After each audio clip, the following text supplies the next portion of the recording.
बिस्मिल्लाहिर्रहमानिर्रहीम। मेरे भाइयों दोस्तों,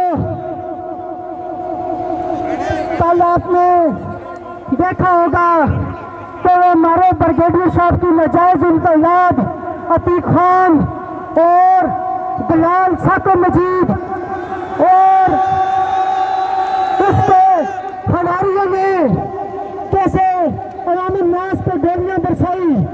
उन्होंने बताया, पहले भी अवाम को पता था, लेकिन कल उन्होंने सही मायने में बताया कि वो खलाई मखलूक की नाजायज औलाद है। और उसके बाद कल हमारे एक भाई ने ये बोला कि अगर एक सायरन की आवाज भी आ जाती है तो हम भाग जाते हैं। मैं भाई को ये कहना चाहता हूँ, आओ देखो आवाम का समंदर देखो, ये डरने वाले हो आप, झुकने वाले हैं आप, भागने वाले में से हैं आप।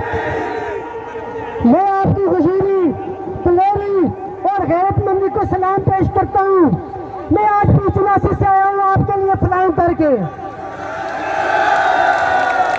अगर मेरा बस चले तो मैं आपको ये बताऊं कि मैं आपको किस किस तरीके से खराजी तहसीन पेश कर सकता हूँ। मेरे खून के आखिरी कतरे तक जिन भाइयों ने कल शहादत दी, जख्मी हुए, और आप जो दलेर भाई आज भी गोलियों की पहुंच में यहाँ खड़े, आपने ये साबित की है कश्मीरी कौम ना झुकने वाली है और ना डरने वाली है। मैं आप सबको सलाम पेश करता हूँ।